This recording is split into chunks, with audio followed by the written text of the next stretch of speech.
बाबा के नगर सुनी बाट नहीं दूरजी घूमी फिरी मजा लेके चली भरपुरजी बाबा के नगर सुनी बाट नहीं दूरजी घूमी फिरी मजा लेके चली भरपुरजी होई दर्शन ढेर होखी ना बेचैन मनवा में धीर तनी ढालो होई दर्शन ढेर होखी ना बेचैन मनवा में धीर तनी ढालू ढालू ढालू भौजी बम धीरे चलू भौजी बम धीरे चलू चाची बम धीरे चलू चाची बम धीरे चलू धीरे चलू धीरे चलू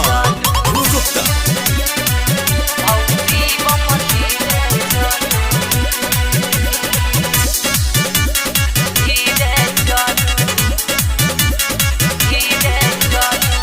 नहारा से नारा मिली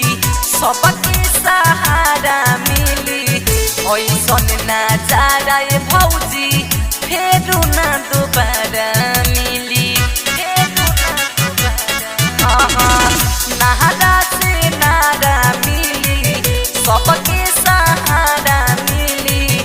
ऐसन नजारा भौजी फेरू ना दोबारा मिली बट भीड़ भरे आई सुइया पहाड़ चलू राउटी में दम तनी ढालू बट भीड़ भरे आई सुइया पहाड़ चलू राउटी में दम तनी ढालू ढालू ढालू भौजी बम धीरे चलू भौजी बम धीरे चलू घंटी बम धीरे चलू घंटी बम धीरे चलू धीरे चलू धीरे चलू भौजी बम धीरे चलू धीरे चलू धीरे चलू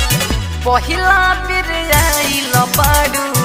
तो बूढ़ी खाइल बाडू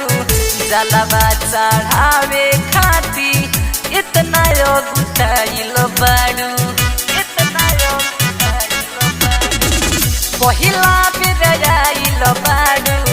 तो बूढ़ी खाइल बाडू जलवा चढ़ावे खाती इतना गुटाइल बाडू रंजीव अभिराज मन पंकज के बात कामर धल तनी गाजा हम मालू रंजीव अभिराज मन पंकज के बात कामर धल तनी गाजा हम मालू मालू मालू अरुण बम धीरे चलू अरुण बम धीरे चलू विशाल बम धीरे चलू